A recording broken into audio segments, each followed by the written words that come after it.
Ketua Komnas Perlindungan Anak Aris Merdeka Sirait juga hadir dalam pembacaan vonis untuk AG, anak berkonflik dengan hukum yang menjadi terdakwa dalam kasus penganiayaan David Ozora.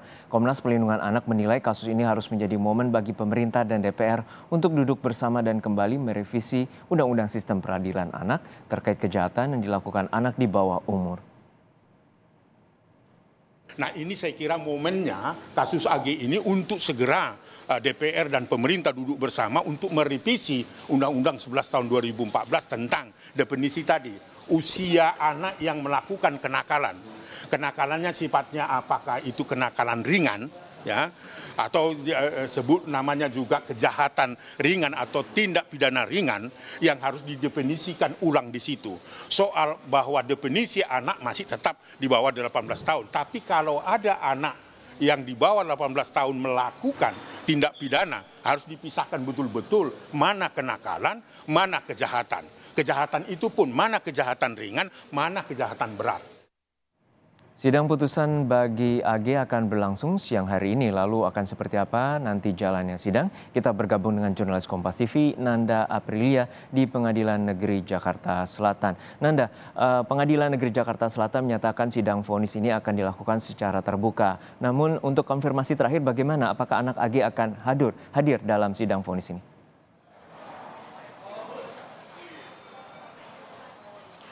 Selamat siang Juno dan juga saudara, sudah terkonfirmasi tadi ditegaskan juga oleh Humas Pengadilan Negeri Jakarta Selatan bahwa untuk anak berkonflik dengan hukum di sini adalah anak AG akan hadir di sidang putusan. Ini menjawab dari pemberitaan sebelum-sebelumnya bahwa anak AG ini tidak diwajibkan hadir, itu juga merujuk dalam pasal yang ada di sistem peradilan bagi anak begitu yang menyebut memang tidak diwajibkan untuk hadir khususnya untuk di sidang putusan. Namun tadi ditegaskan bahwa anak AG ini akan hadir dan ini juga mekanismenya berbeda dari sidang-sidang sebelumnya. Kalau dari sidang-sidang sebelumnya ini digelar secara tertutup, untuk sidang putusan dan atau vonis ini akan dibuka secara untuk umum.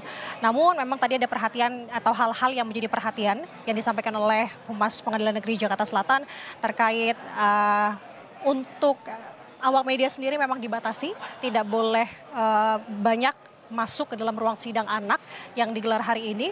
Memang ini memperhatikan terkait kapasitas dari ruangan yang dimana hanya 20 orang saja. Ini sudah termasuk dari jaksa penuntut umum, hakim dan juga dari pihak pembinaan, keluarga korban dan juga keluarga terdakwa. Kemudian kalau kita melihat di sini pantauan di lokasi yang sudah hadir dari keluarga korban David Ozora, ini ada kuasa hukum yakni Melisa Anggraini, kemudian juga ada om dari David Ozora yang juga sudah hadir di sini untuk mengawal kasus atau sidang putusan hari ini. Kemudian tadi memang ada beberapa harapan yang disampaikan oleh keluarga korban begitu untuk sidang hari ini dan juga menyampaikan permintaan maaf bahwa orang tua dari David Ozora masih belum bisa hadir ke sini lantaran masih melihat progres dari David Ozora yang berada di rumah sakit. Kemudian juga ayah atau kakek dari David Ozora tidak kurang enak badan, maka itu menjadi alasan-alasan orang tua tidak hadir, khusus orang tua David Ozora ini. Kemudian kami melihat untuk saat ini, kalau kita melihat tuntutan kemarin, memang David Ozora, maksud kami anak AG dituntut selama 4 tahun penjara. Kita akan melihat bagaimana proses persidangan hari ini. Apakah hakim tunggal akan memberikan hukuman lebih ringan ataupun lebih berat? Juno. Ya, Nanda, sebelumnya anak AG dituntut 4 tahun penjara. Lalu bagaimana tanggapan ataupun harapan keluarga David Ozora atas vonis hakim nantinya? Ya Juno, tadi disampaikan oleh kuasa hukum dari David Ozora, Melisa Anggraini, memang harapannya hukuman yang dijatuhkan kepada anak AG ini memang semaksimal mungkin. Yang dimana untuk hukuman saat ini dituntut oleh jaksa penuntut umum adalah selama 4 tahun penjara. Yang dimana itu sudah merujuk dari pasal 355 KUHP ini terkait dengan penganiayaan berat yang sudah direncanakan.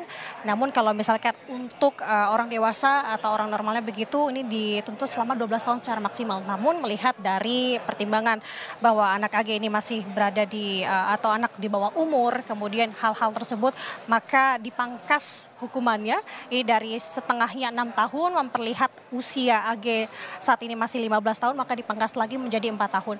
Dan berikut adalah harapan dari kuasa hukum perwakilan dari keluarga David Ozora melalui kuasa hukum Melisa Anggraini terkait dengan harapan tuntutan putusan hari ini. Banyak berdoa, berserah diri, mudah-mudahan hari ini Tuhan bukakan pintu keadilan untuk anak korban David. Hari ini rencananya yang hadir perwakilan keluarga ada dari Bang Alto, terus teman-teman dari Satu Darah. Kebetulan orang tuanya David tidak bisa hadir untuk hari ini. Beliau titip salam, mohon doanya karena David masih sulit untuk ditinggal dan eyangnya David juga sedang sakit. Jadi hari ini masih kami dulu yang mendampingi. Gitu.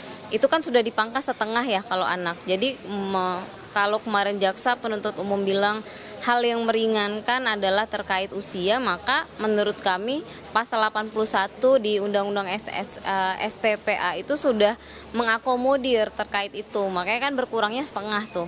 Sehingga menurut kami tidak perlu lagi ada pengurangan atau korting-korting terkait dengan putusan.